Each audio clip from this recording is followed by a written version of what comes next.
My name is Jeff Lummis, and I'm the Acting Director of the Edith Cowan Institute of Education Research.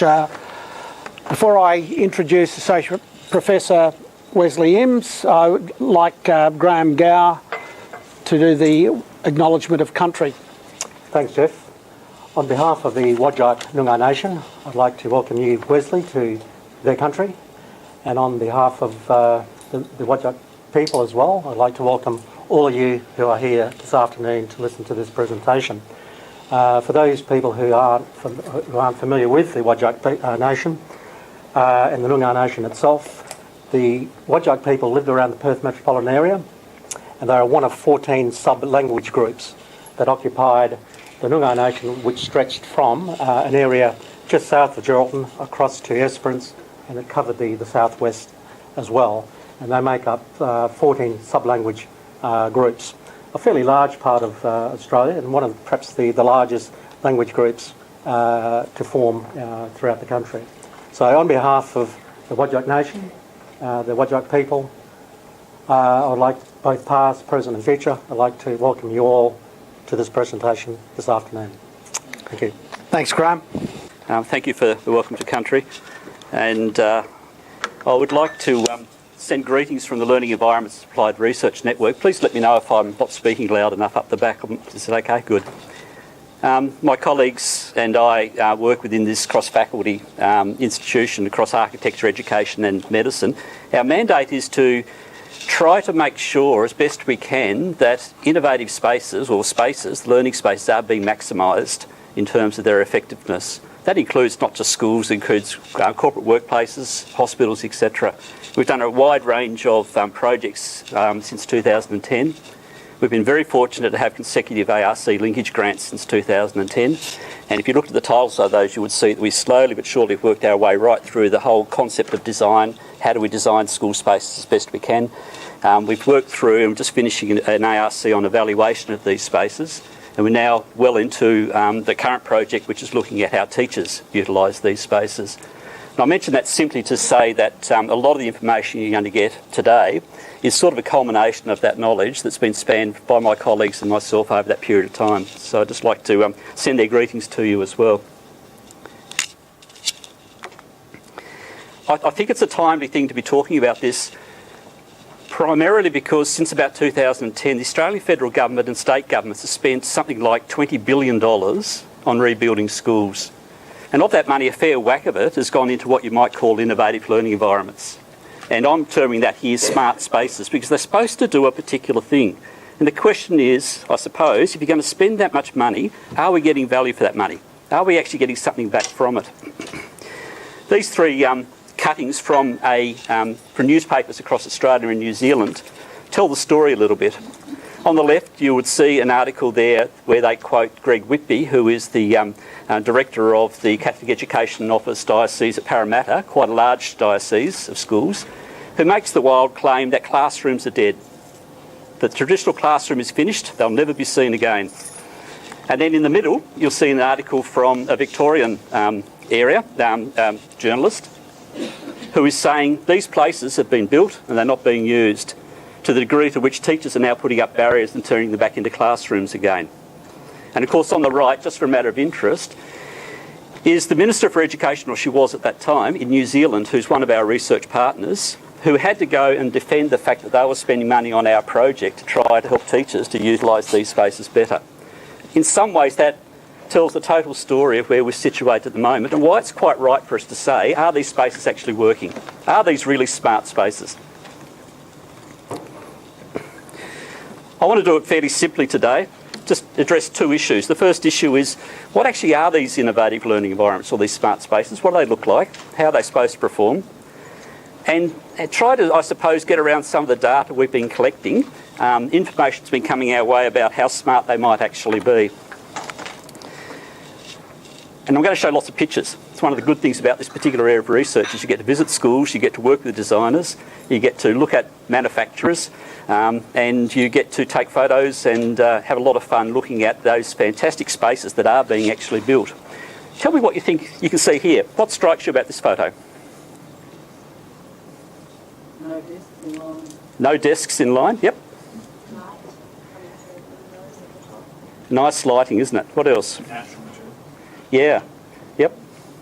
I'm not, sorry? Only 14 students. I do have to say, and I thank you for pointing that out, for the architects in the group, you know, this notion of taking architectural photos for publicity where there's actually not a kid in sight, there's no school bags, there's no rubbish on the floor, and then we have to use them this way. You're quite right to point out the fact that here is a space probably designed for a lot more than 14 students, but that's the way the photo's been put up. I like this photo for a number of reasons. I like the fact that it feels a very horizontal sort of area. It feels sort of flat and spaced out that way. I love the use of the structural plywood, which gives you that feeling that this is a space that can change, that it wouldn't take much to go in there and cut those walls away and rebuild them in different configuration. And then if you compare that to another ILE, what strikes you about this one? Sorry? It's secret, it's all glass. Yeah, it's all glass. There's no privacy in there. Heaps of light. What else, sorry? I hear somebody mutter up the back. What was that? I said, thank God they're well behaved. Yeah. You know, you'd look at that and you say, where do the teachers put up the work? You know, where would you stick? Would you stick it on those beautifully finished walls? Would you plaster them over those nice glass walls? It is a different thing altogether, because whereas the other photo was a very horizontal sort of feeling space, this is a very vertical feeling space. It's actually part of a vertical school. You know, it's one floor of many floors of this particular school. Being in suburban Sydney, they've got a very limited area footprint, and so they have to go up. But in order to do that, they also have put in a really high quality of finish in these spaces. Compared to the previous one, we had structural plywood. You've got exposed beams. Nothing looks like it's really, when it comes down to it, it's had a huge amount of money spent on it. Arguably, that means they put the money into something else, hopefully. And here, you've got another situation. This one, I find interesting. What do you think about this one? There's a fire. Would anybody like to live here? I would. This is one of Sandy Law's designs, the Woodley School, which is a set of 7 different homesteads set around parklands. A vertical setting, vertical in terms of the fact that each homestead holds about 100, 120 students from grade 7 to grade 12. And it is intentionally built to be a homestead. You look at that, except for the lockers there on the right-hand side, it really could be in a much more domestic sort of setting. These are the sorts of spaces that are being built. These are some of the types of ILEs that are out there. Sorry, Yeah? all of these pictures though, these kids are all older. Do they only do these for older kids? No, absolutely not. You know, the majority of classrooms, well, here we've got a younger set, these are probably grade 7s, but primary schools are equally the recipient of ILEs. Yeah. This one I love. Tell me what you see here. What do you think about this one? Sorry? The colour, yep. It actually feels like a very comfortable space. The ceilings are lower, aren't they? Which gives you a bit more of a homely feel. What else? Yes. Do you know the other thing about this particular design that's interesting is actually this is a relocatable. Now, those of us who taught or have actually been students in a relocatable, they didn't look like this. This building, which is actually built for about 120 students, can be taken, well, it was put up in 2 weeks and can be taken down in 2 weeks, moved somewhere else and reinstalled. It actually won the World Prize for quality architectural design for the Association of Learning Environments, which is one of our research partners in the work that we do. So it's well recognised as being a quite innovative space for a number of reasons.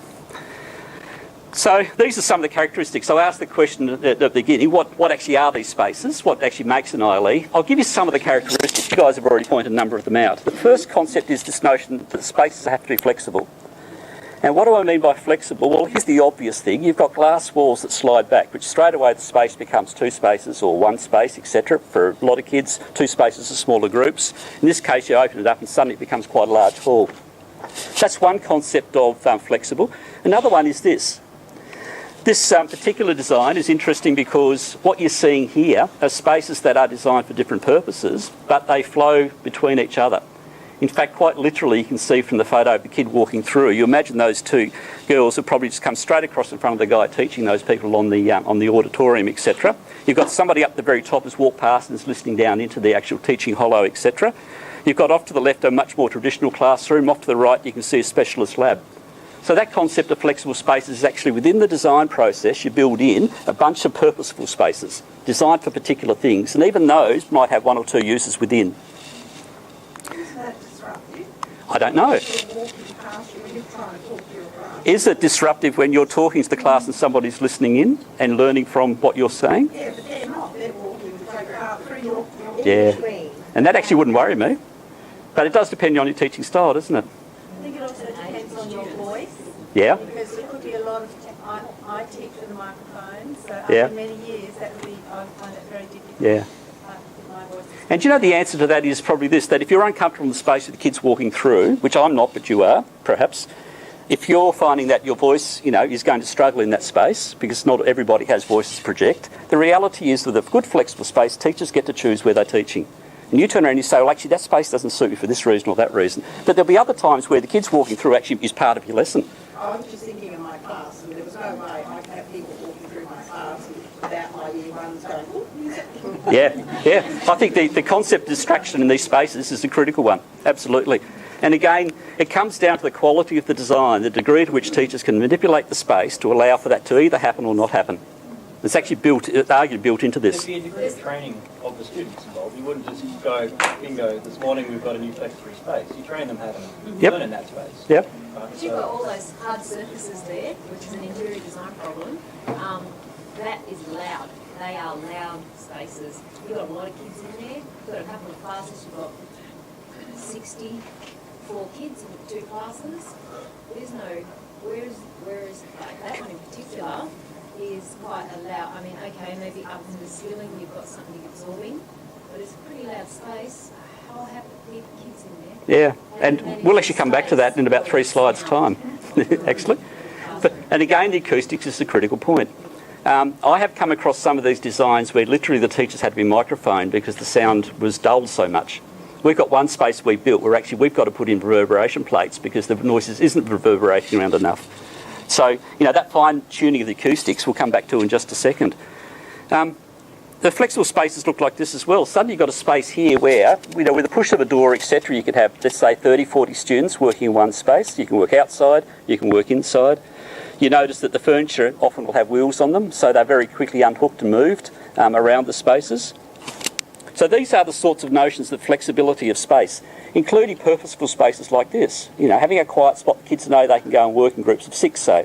One school we work with, they insist on the fact that everything has to work from multiples of 4. Any more than a group of 4 becomes distracting. Any less than 4, it's not collaborative work. So almost everything they build, the furniture, the size of the places, the settings, etc., work around that unit of 4. That's their theory, and they're pushing ahead with it, and actually doing a very interesting job with it as well. Here's an example of a retreat type space. What kids would like working in here? Those who would like to escape the teachers, for sure, but also those kids who would like to literally sit down and work really well with their friends without being disrupted. Another characteristic of these innovative learning environments is the seating and the furniture. It's a critical part. Surprisingly few teachers get involved in the design process, particularly when it comes to the selection of furniture, except perhaps for those cases where they get given a catalogue and said, choose the number of chairs. You've got to have 30 tables and chairs. Which one do you want, that one or that one? In this circumstance, for instance, you can see a really wide range of furniture, including dividers that are on wheels that can be moved and cut off spaces, etc., do that sort of thing. The original photo I showed you of Sandy Law's development at Woodley was fantastic because I was with her when she laid out the footprint plans of the site to the teachers, or some of the teachers, and they were looking for elevations. What's this building going to look like? It's side on, from an angle, etc. She wasn't interested in that. She put down the footprint, this is the floor plan, and then she brought in the furniture and started talking about the furniture. What sort of teaching you want to happen in this space? How will the furniture itself be placed in order to be able to do the things you want to do? And after that came the walls and the dividers, etc. And it came from that concept of the teaching first, design comes second.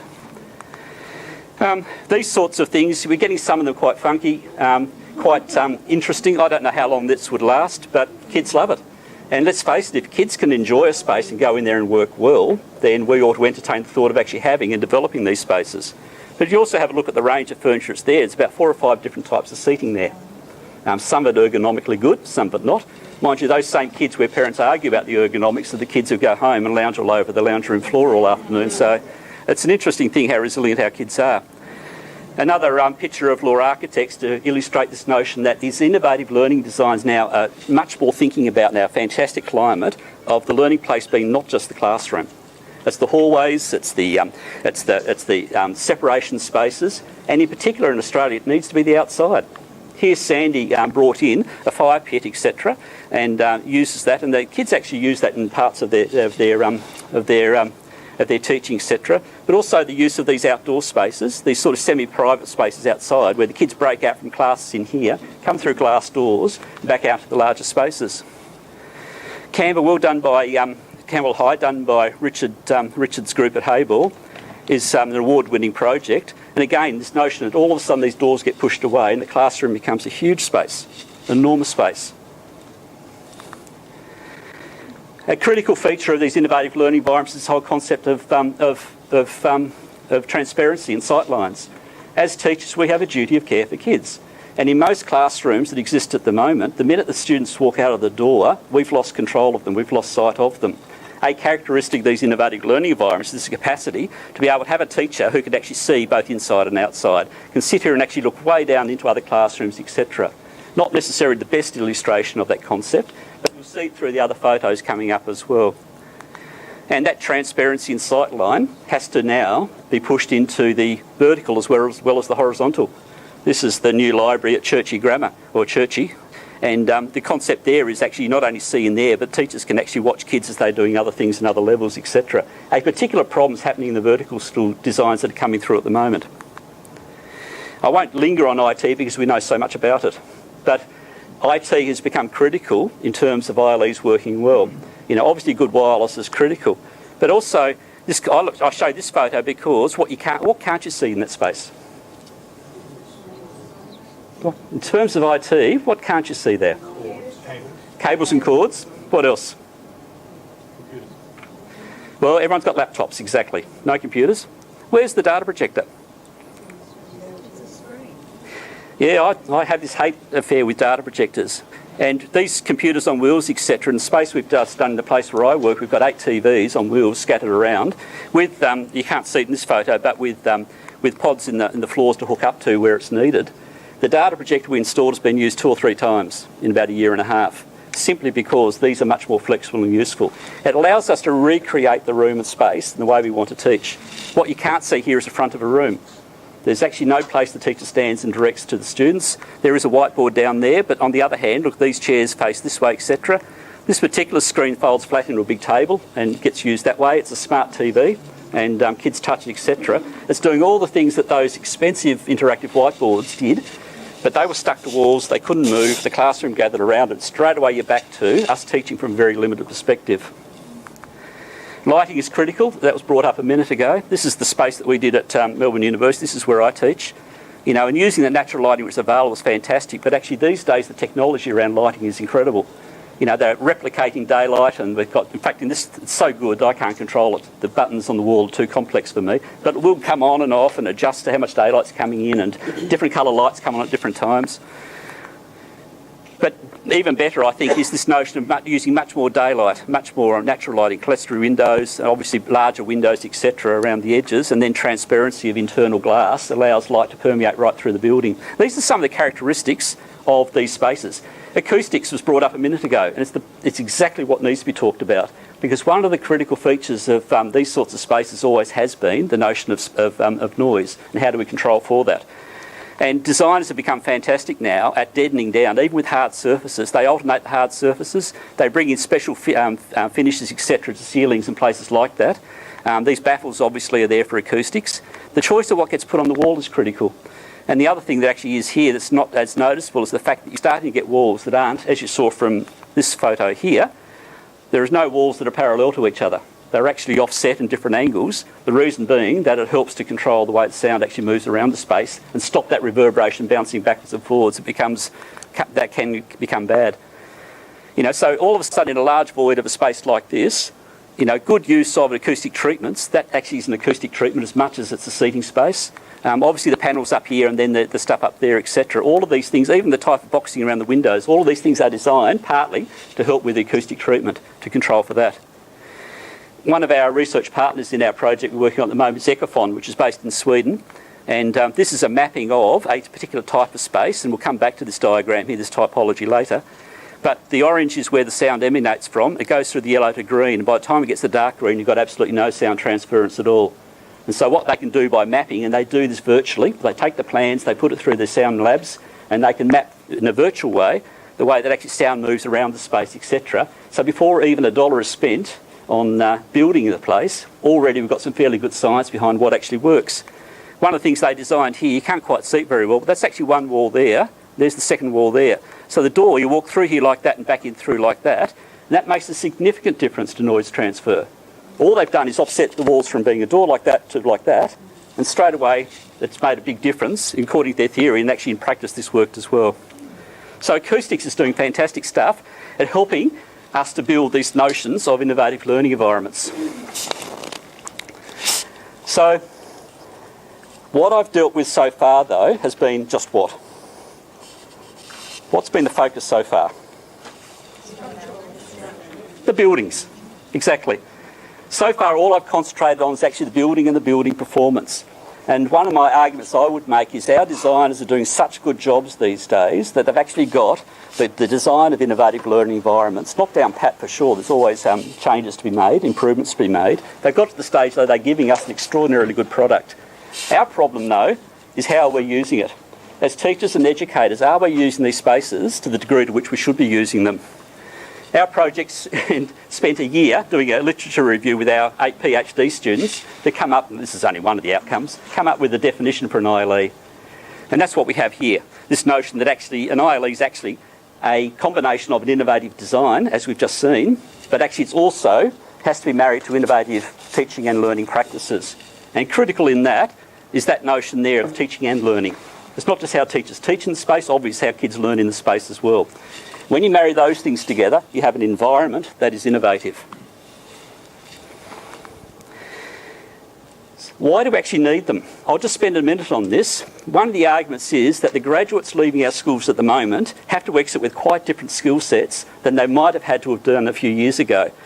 And while that sounds airy-fairy, the reality is there is some stats around it. So if you look, for instance, here, the interesting part is that in those jobs that require high maths skills, the difference in the last 20, 30, 40 years is that employers now are increasingly going for those students who have got good social skills over students with good maths skills. And the reason for that can be seen in this one, that what has changed dramatically has been the non-routine interpersonal, the non-routine analytical skills are now far outweighing the routine manual, the routine cognitive skills that used to be the dominant thing in our sort of workforce a number of years ago. This is the notion of the 21st century and 21st century learning skills that we are supposed to be coming up with as educators. This is our challenge, supposedly, is to try to get these qualities out of our students coming through. And the $20 billion that the governments have been spending on these innovative spaces has been aimed solely at trying to do this type of thing, of encouraging students to go through the process of education to end up with the types of skills that Australia needs for the next 30, 40, 50 years to be competitive internationally. And it's these sorts of notions, the 4 Cs, and I think there are 6 Cs now, aren't they? They're sort of growing all the time. It's not really the detail, it's the concept that's important. We now need kids who are bringing out these sorts of skills much more than arguably they used to be. So this is where this teaching and learning issue comes in, because how do we build spaces that helps teachers to teach better and students to learn better according to the needs that's coming up? So as far as this focus on the kids for a minute, part of the learning that's happening is this notion that we need kids who can be more collaborative, creative, etc., etc. And a lot of the argument is actually now working around this concept of deep surface to deep learning. It's been around for a long time, this material, but it increasingly comes up to conversations being held around ILEs. What I've done is here, I've just borrowed from Horton, and Horton's borrowed from Biggs, who borrow from Entwistle, who borrow from Ramsden. It's been around. But here are, for instance, some of the characteristics that supposedly we are supposed to be trying to foster within our students. Personally, I'd make the argument that actually we've always wanted to foster those characteristics. Now it's become part of the political language, and designers are responding to it, and educators are supposed to be responding to it as well. Down here, I'll put in a different colour simply because this is supposedly, according to Horton, the way that teachers ought to be reacting to deep learning, how they ought to be fostering those particular skills we want kids to keep.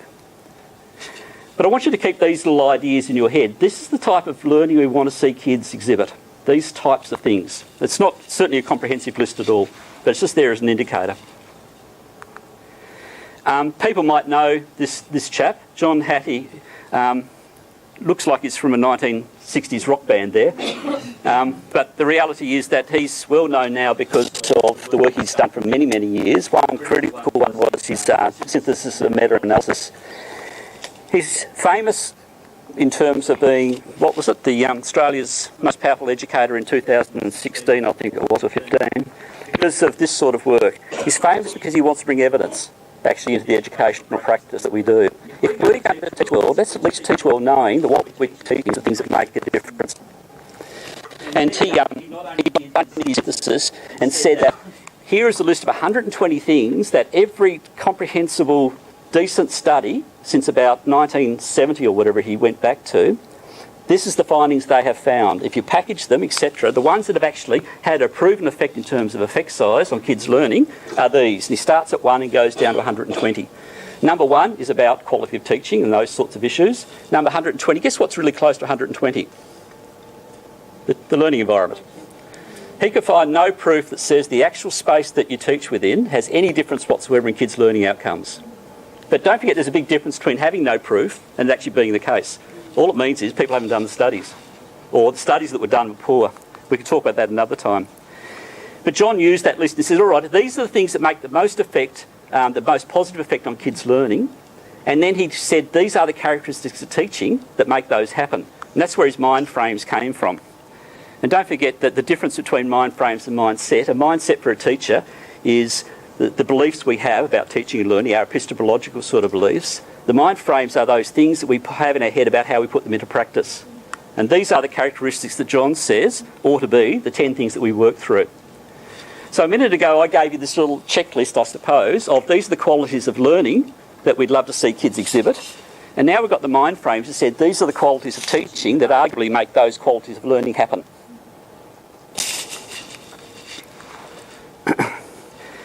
So I suppose our task as a bunch of educators and people doing research and people making decisions, policy people, designers designing schools, is ultimately it comes down to the learning happens in those spaces, and ultimately it comes down to how kids learn. The learning outcomes of children is our number one priority in everything we do. And the argument I would hold, and a number of people hold, is actually teachers are critical in that. In fact, if you look at educational research over the last God knows how long, we disagree on almost everything. But the reality is that one thing that most educational researchers and others agree on is the single dominant characteristic of quality of learning outcomes is the quality of teaching. Almost everyone agrees on that. If you put a good teacher in the classroom, you'll get good learning outcomes. So that notion of teacher mind frames has got a lot of currency to it, I think. As far as innovative learning environments, these are some of the challenges that we hold. There is teacher resistance to these types of spaces, and it's quite understandable. We got burned in the 1980s with the open plan movement, and people still remember that. And secondly, teachers teach well in the classrooms already, and when you say to them, we think you could teach better by using these spaces, obviously there is the question, well, tell me how and tell me why before I go down that track. Part of that, of course, is this fact that actually we have what Lackney calls poor spatial awareness. Not a lot of teachers are actually all that aware of the huge range of affordances that space provides for their teaching. They walk into the classroom, they teach, they walk back out again. And they don't necessarily spend a huge amount of time of choosing which room they teach in, because often you can't choose that. They don't choose how the tables and chairs are arranged, because it takes 10 minutes at the start and end of the lesson to reorganise it, so they don't move that, etc., etc. But that notion of spatial competency is a fairly important issue, because it's one of the things we actually have to address. Another big issue we've got with some teachers in schools is they rarely get the chance to actually participate in designing the spaces they work in, which is absolutely crazy.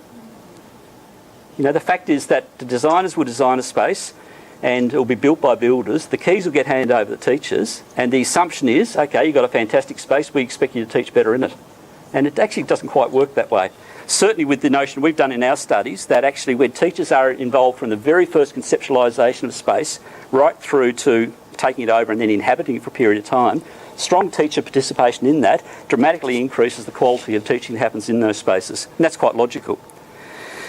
We'd make the argument that actually at the moment we've done so well in the design, you saw those photos a minute ago, that actually these spaces have got more capacity than teachers at the moment are able to put into place. And that's simply a matter of us working out ways to help teachers to actually do that.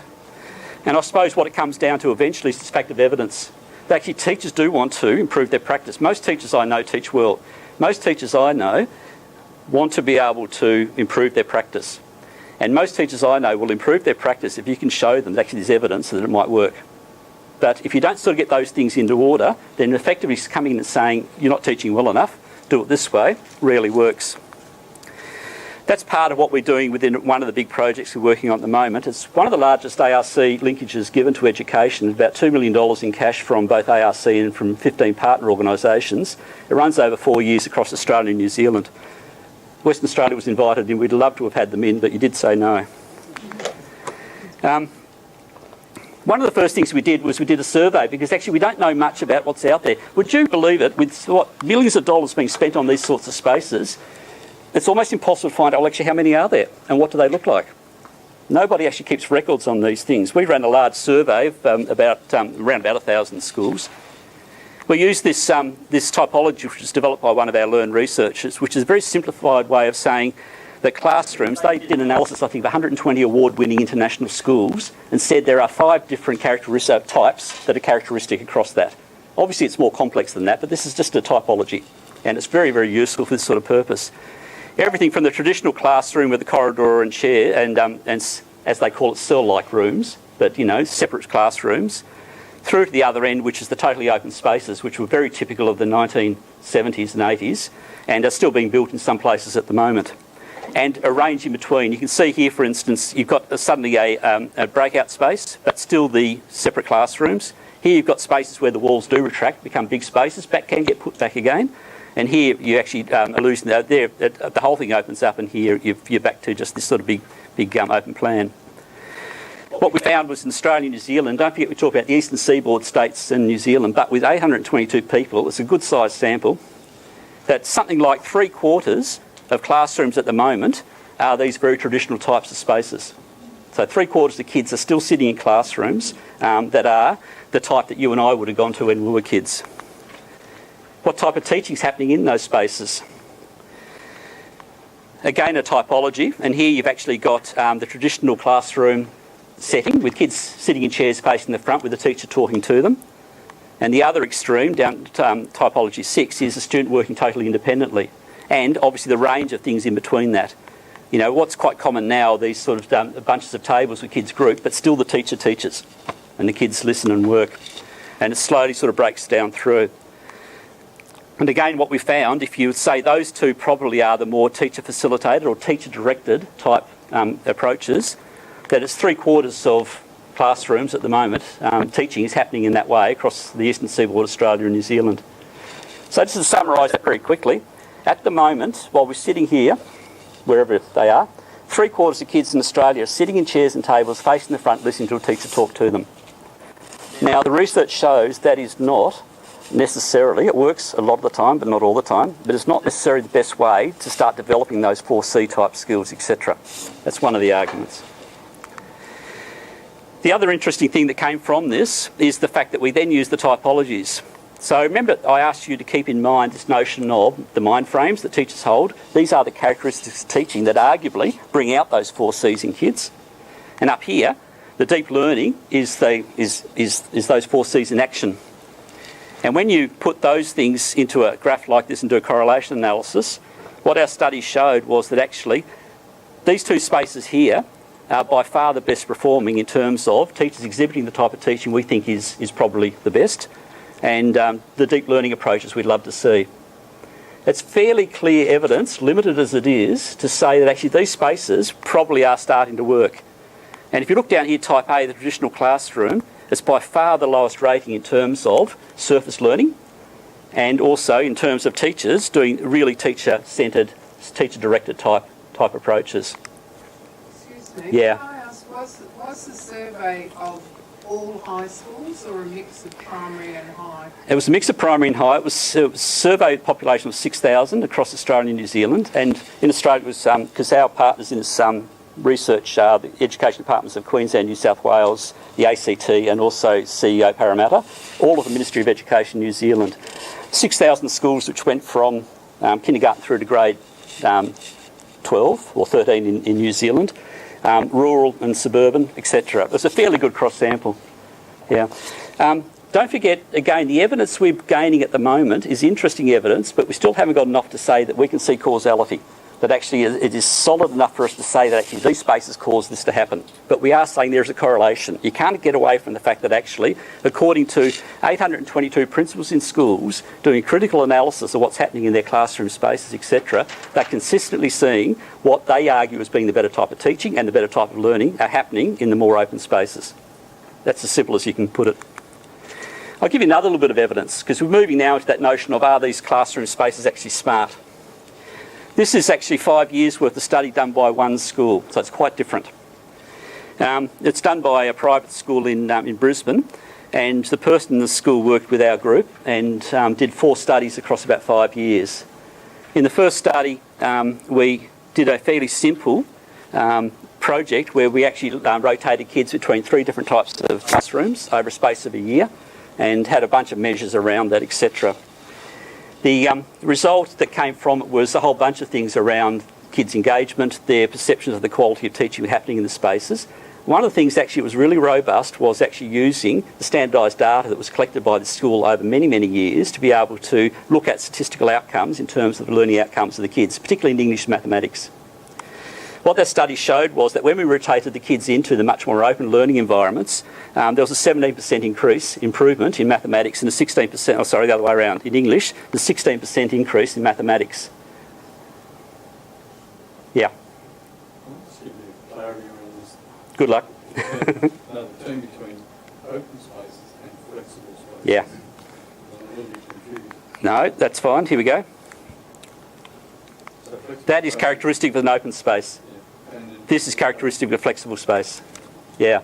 And if you think back to those early photos, putting a typology of this against actual living buildings isn't quite that easy. And I know the principals struggled when they're going through and trying to do this to work out which was which. With a sample of 822, we get a reasonable amalgamation of stuff. But yeah, that's a very good point. Because don't forget, there is in New Zealand at the moment, there's a real groundswell against these spaces. The New Zealand government has said every space that's built has to be a modern learning environment, an ILE. They've got no choice over there. And now, obviously, teachers have to then teach in these spaces, and it's causing all sorts of angst. Part of the problem there is a polarisation between the fact that this is open plan, where actually everyone is one big room, as opposed to this notion of flexible spaces, which is much more to do with this typology here and here, where doors and windows open and shut, there are different spaces to move to, purposeful spaces, etc. So there is a big difference between open plan and flexible. Yeah, so no, it's very good. Just to quickly show you what Terry did here, we then moved from a fairly small study, which is 3 classrooms of 30-odd kids, into a study that actually was about 300-odd children across the space of a year or more. And again, using standardised data, etc., for the learning outcomes alone, showed very similar results. So the study was replicated in the same environment, same kids, but at a much larger scale, and came up with similar things. So the schools board here was then prepared to spend quite a bit of money in modernising their spaces, because they had evidence to show that actually we put kids into these spaces, something happens to the teaching, something happens to the learning, but the outcome is better. The 4th study, which I wasn't part of, because Terry had done his PhD by then, the other studies were part of his PhD, was a large library that was only just finished, and Terry's just finished doing a year's worth of an evaluation on it. And I won't go into the different things he looked at, other than this one down here, again, learning environments. And what he found in that particular environment was where you see there is no overlap between the confidence intervals, that they are places where you actually have a statistically significant improvement in performance between one space and the other. So the previous space far underperformed in terms of kids' perceptions of creativity, collaboration and mentoring. Again, 3 of those characteristics that fit entirely into that perception that actually this is the sort of learning we want to see happening in these particular in our learning environments. So this study continues. It goes on, and it will go on quite a while. In fact, what we're doing at the moment is we're building up a whole bunch of data. We just finished the first stage, which is a year and a half, with 8 PhDs and with 6,000 schools at our disposal, education departments. We've got a bit of grunt to be able to do a lot. We've done, for instance, 3 systematic reviews looking at all the literature that exists out there in academia at the moment around learning outcomes, steep learning, teacher mind frames. We've done that large survey I just talked about. We've run workshops with teachers in Australia and New Zealand to get their perceptions. We've actually run think tanks in Australia, New Zealand, Australia, Europe and the United States, and repeating them again this year. The same with research symposia, finding out what research is happening there. And we've done about 30 case studies in Australia and New Zealand. We're trying to collect a really wide range of data from principals, from teachers, from people watching teachers teach, from academia, or where that's come from people from outside of education, the industry people have an interest in what's happening in the space, all trying to come up with this concept of actually what's happening at the moment and what needs to happen. So where we're going with this project is this. We, starting phase 2, have got some things to work with. What phase 1 showed us, all of that data showed us there are about 5 or 6 characteristics that run right through all of that data, both here in Australia and overseas. That there is actually some sort of common pathway that exists as teachers go from the traditional type settings into the much more innovative type settings. That while it differs between teachers, between schools, even between regions, there is enough commonality to say that there seems to be a pathway that exists. In fact, that's the word we're using now. The other thing is that actually teachers themselves are coming up with strategies to use these spaces better, which wasn't what we expected to see, but it's what we're finding. And those strategies actually are made up of a heck of a lot of different individual tools that teachers are developing either consciously or unconsciously in order to be able to utilise these spaces well. So with this sort of pattern in mind, we're building up, and I'm sorry about the picture of the drawing, but this actually is brand new stuff. We were only just working on this the other day. We are building up this notion of a pathway that's going to be made up of time, because some people are only just starting the journey, some people have been in a long time, and the critical things across the top that actually teachers are saying, these are the things we need to know more about in order to be able to use these spaces well. And examples up there are things like leadership, the quality of leadership and the professional development, the understanding of furniture, etc., etc. This matrix, or this taxonomy, I suppose you call it, is actually the blueprint for what we're going to be doing next, which is building up this suite of activities that will take out to those 6,000 schools or a selection of them and trial it and see whether this actually does help teachers to understand how these spaces can be used. So we started this talk off by saying, well, what are innovative learning environments? And I think we've sort of done a quick sort of thumbnail sketch of them. And the second thing, are they actually smart? Well, the reality is these spaces that now exist, and they are being built at a rate that says, while there's only a quarter, the reality is there is a quarter. 1/4 of our spaces out there are these sorts of spaces. They're here to stay. And with the funding that's going into the design, funding that's going into the building of them, they're going to continue to grow, which means we've got to come to grips with how we use them as a teaching body. We can say that there is now starting to build some solid evidence that says these spaces actually do work, that they are smart, that the types of teaching spaces can actually positively impact not just the learning outcomes, but the types of learning and the types of activities, student engagement, etc., that's happening within those spaces. I think it's fantastic to note, particularly when you thought about that graph where you saw the innovative spaces rating very highly on those 2 measures, the reality is teachers are using these spaces better than we thought. Our assumption at the start of our project, and the assumption in the field, was that teachers are resisting using these spaces. The reality is that graph shows that clearly teachers are using them and using them well. The problem that we don't know at the moment is how long is it taking. It takes 6, 7, 8 years to get to that level. We're losing 6, 7, 8 years worth of quality teaching time. So our job, I suppose, through the pathway tool, is to try to reduce down the length of time it takes for teachers to use these spaces well. We know, and it's not just in our body, it's just common across anybody who works with teachers, and don't forget I was a teacher for 10 years, I know what it's like. We are hungry as a body for knowledge about what works. We want to improve our practice, we want evidence to show us what works. And teachers are particularly hungry for advice on actually these new spaces, how do I make them work better? What sort of things can I do to actually teach better in these spots? We know that without any sort of prompting, teachers through their natural curiosity, their training, the quality and their professionalism are developing strategies to use these spaces better. Our problem is how do we share it? Education is famous for being very poor at dissemination of good practice. A good teacher leaves and goes away, and suddenly you lose 40 years worth of knowledge because somehow we haven't packaged it and disseminated it widely enough. So we need to work hard at trying to find out what actually is working in schools at the moment with teachers. What are they doing to actually improve their teaching using space? And then getting that information in clear logistic ways out to the wider teaching body. And I suppose I'll finish off with this last little point. And it's one of those chicken and egg type things, I suppose. Are these spaces of themselves a catalyst for change? or are they an agent for change? So this is the problem we have to face to some degree. Some people would argue these spaces simply by existing means that teachers teach better. And other people say, no, they don't. The teachers need to recognise about the space what works and doesn't work, and needs to use that as a way of improving their teaching. I always was a person for agent of change, that you could put teachers into classrooms like this, and arguably they might well teach the way they should. They always have. Increasingly, though, we're coming up with evidence that is showing that actually these spaces of themselves are generating a change of thinking. They're challenging teachers. They're enthusing teachers to be more collaborative in their teaching approaches, to think much more about those qualities of learning outcomes that we were actually really wanting kids to have. That's where we're up to. That's what we're up to, and that's what we've done.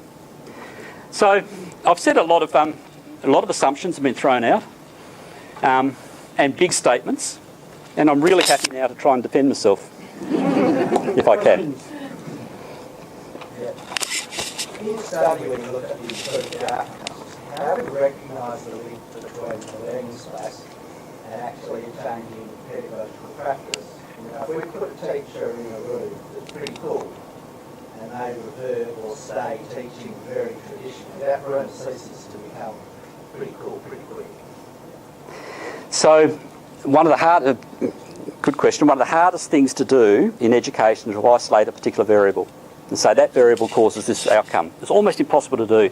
In the sciences, for instance, they have randomised control trials, which are so highly structured that you can isolate one variable and say that causes that.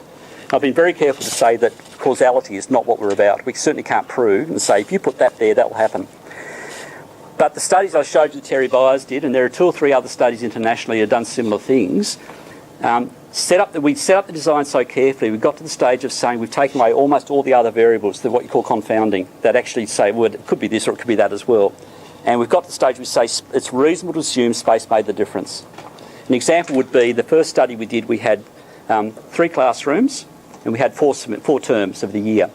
We had 3 teachers who were teaching grade 7 kids, and they taught them in that classroom for most of the subjects, and the kids went off for specialist subjects. And the first semester we took what's called a repeated measures design. We did a survey tool, and we gave it to the kids every 2 weeks and did measures. And then in second semester, when they came back from the holidays, they suddenly realised that classrooms 2 and 3 had been changed. One had been, changed a little bit, and one had been changed a lot to a really quite furniture-oriented, flexible space. And then for the next 3 terms, the kids were rotated between those 3 spaces. So what we had from the first term was what you call baseline data in terms of this is the way the kids react to these questions, bang. And being done a number of times, it becomes fairly consistent. You graph it, actually. Graphic analysis just shows them as dots and a line across, right? And then suddenly you've got the first intervention where kids are moved into the second type of space. Suddenly, their results from that changed. And then when you move to the third space, they changed again. So it was reasonable from that, and that is borrowed from the health sciences, that approach. That's a single subject research design. It's about as close as we come in education to saying actually it was the space that made the difference because the teachers were the same, the kids were the same, the type of teaching remained roughly the same other than what was impacted by the space. The only thing that really changed when it came down to it was the furniture in these three rooms. That's what Terry then replicated with 300 kids using a few different measures, etc. But yeah, we've got to be so careful in education because actually we are in an ephemeral field. I know from my teaching, I would teach a grade 9 class a lesson before recess. They'd go out. The other grade 9 class would come in, I'd have to teach the same lesson again. As they walked in through the door, I'd say there's no way I can teach that lesson the way I just watching the way they walked in and the way they were sort of talking and carrying on. And I'd have to change. Even the topic I was going to teach, I'd have to change. That's the nature of education. It's always changing. It's almost impossible to nail it and say this is actually the case. But I tell you what, when you do a survey of nearly 1,000 people, all of a sudden it starts becoming clearer. You start getting some consistency across the data. And when you do quality studies like Terry did at Churchie, where he scientifically managed to isolate space variable down to a certain thing, you start to pay attention. It's not saying it's exactly the case, but I'll tell you what, we're starting to build some solid evidence. Yeah. Yes? In your research and that, have you found a difference between, because a lot of this was older children that you're talking about, have you looked at the really young children and what the difference is between this open space to Yeah. Flexible space? Early childhood, no. There's almost no studies. There's a bit. Don't forget we've got a fantastic body of knowledge around Montessori and all those really space-oriented curricula that have been developed over years. Have we done this level of sort of inspection of them? No, we haven't.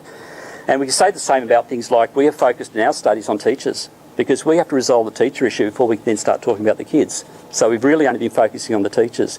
Have we been looking at Indigenous issues? No, we haven't. Have we been looking at kids with disabilities and kids with learning disorders? No, we haven't.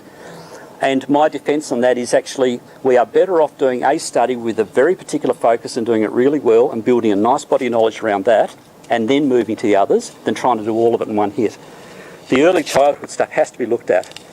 But I don't know about you guys, but certainly in my teacher training days, my days teaching in schools, my day teaching teachers, and my days doing research, a consistent comment is from secondary teachers, gee, I wish we could teach the way primary school teachers teach.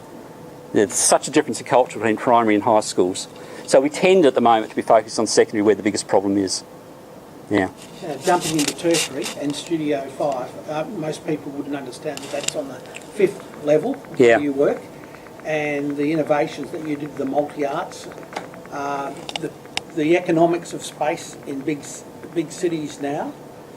Could you elaborate a little bit on the problem solving that you went through on that project? Yeah, this is a largish floor area, but it had to house art, drama and music education at the tertiary level, and a fractious group. Drama, music and art teachers didn't necessarily see the same way on all things. The designer was phenomenal in working with us and trying to come up with solutions that worked across the board, but we kept our isolated areas and designed them effectively in the thing. But on some common areas, we actually, we made decisions on behalf of the group. We had a few basic principles. One principle was in designing these particular spaces, every space we built had to have at least 2 uses, if not 3. Why is that? Because actually the reality for us as educators in schools, and particularly at the tertiary level, is every square foot of ground we're teaching on costs money, and increasingly we're being asked to justify it. So in other words, if you have a classroom, for instance, our music rooms are used something like 3% of the time. That is unsustainable. We cannot pay money for those spaces for 3% of the time, so it had to have another purpose than another. So this space here in particular, you're looking at down through there's the drama area. You can see the acrobat seating pushed back, it becomes just a large open drama area. With that seating out, and with these large doors, which the drama people didn't want, and actually I wanted those doors wider, I wanted to go all the way to the corner and turn around and go back the other wall as well. But with those large doors there, and this area out here which is called the piazza, and again my colleagues wanted that turned into teaching spaces and not left as a common area. But the reality is what we've got now is a conference centre, and this space actually generating money for the university through that. We also had principles like furniture. The furniture had to be smart furniture. It had to be movable, changeable. In our art room, which is a large space, which I don't have a photo of here, but actually the chairs, the tables, etc. are never in the same place, 2 lessons in a row. They're always being moved and changed as students want to use them in different ways. Storage, smart storage, sorry? Lots of wheels. Yeah, for heaven's sakes, take out shares in the wheel making. Yeah. You can do that then. Yeah. Yeah. Yep. Even these days, you can get science labs that are totally flexible. Science labs have to have gas and water and drainage. And so what's traditionally happened in the science area is you've got these benches and the place can only be used for that. Whereas now what they're doing is they're running them through the ceiling, they have drop downs, just little clips. You're wheeling your stuff, you put a clip in which sucks water out, you put a clip in which brings water in, you put a clip in which brings in the gas. Suddenly you've got yourself a science lab, within 10 minutes it can be an open room. So the characteristics that Jeff's alluding to here, this is only the tip of the iceberg of the type of smart thinking that can happen around these designs, and it is the way that designers are going, but we have to learn to use them. Oh, sorry? To what extent is gender a consideration when you're looking at design? None. I honestly don't think there's any. And again, it gets back to the good question before about early childhood compared to a lot of this is secondary, etc. Let's get into that for sure. Now, if you've got access to $1 million or $2 million and you throw it our way, we'll do a study on it and we'll do it really well. My background actually was in gender. When I did my PhD, I did it on boys and masculinity issues and how boys inhabit curriculum. My findings from those years of research was that there are particular ways that boys learn, particular way girls learn in general. But, that's as far as you can probably go. Is there a difference in gender in the way spaces are used? There is studies out there that show that girls inhabit spaces differently than the way boys inhabit spaces. Most of the studies actually been done around informal spaces, play areas and things like that. As far as the classroom goes, every teacher will tell you that boys and girls tend to work in different ways. Not always, but they tend to. You know, one teacher said, I can talk to girls for 20 minutes, they'll go away and they'll do what they're told. If I talk to boys for more than 3 minutes, I've lost them. They'll go away and they'll experiment, they'll make a mess, they'll come back and try and fix it. Yeah. So those sorts of things haven't been dealt with within this, but the spaces are flexible enough that suddenly you find kids going to the spaces and working the spaces they prefer. Yeah.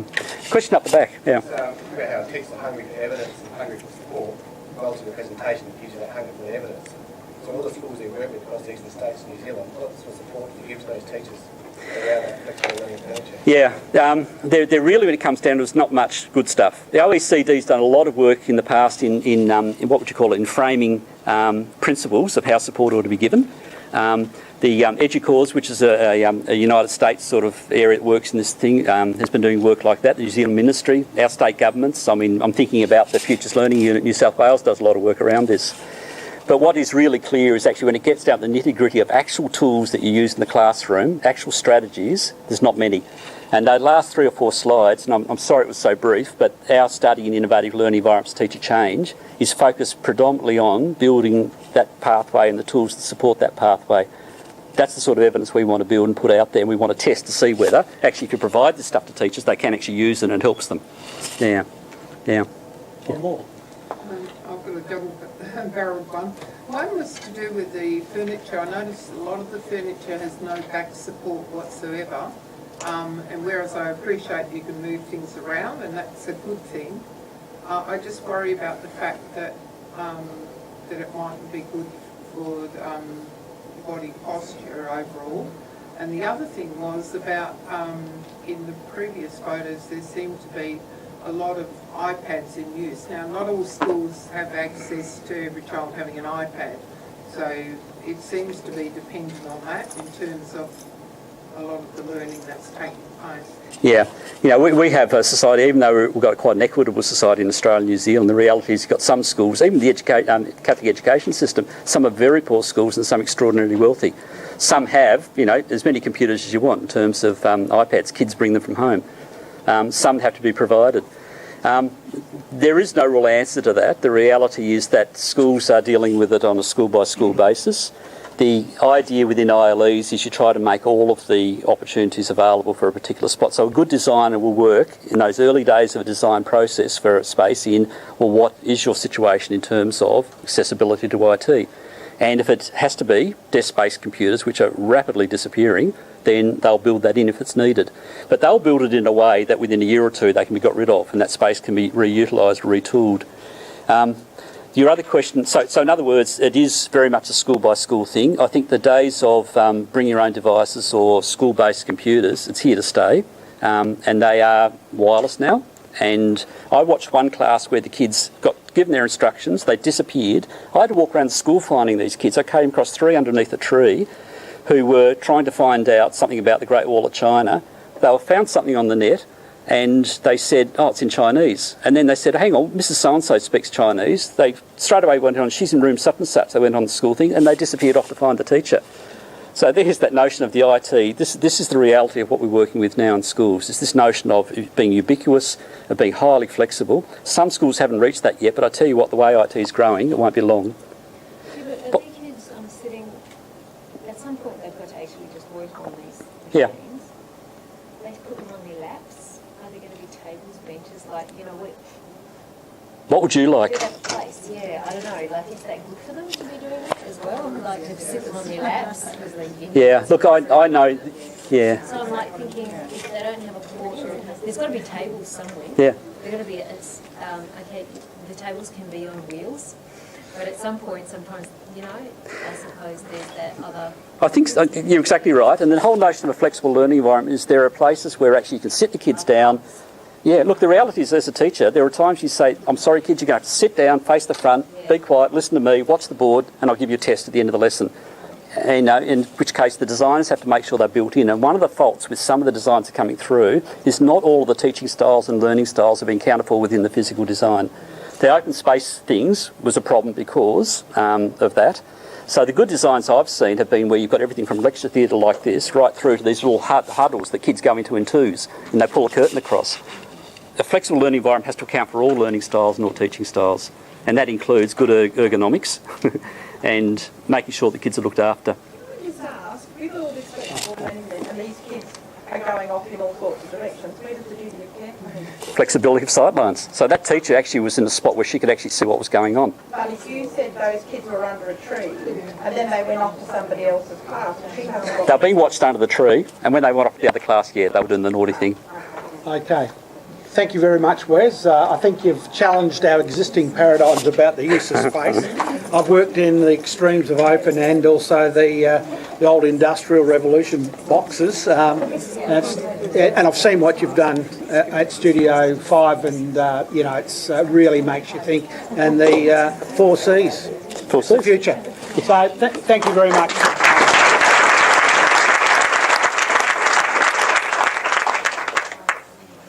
Thank you, Jeff.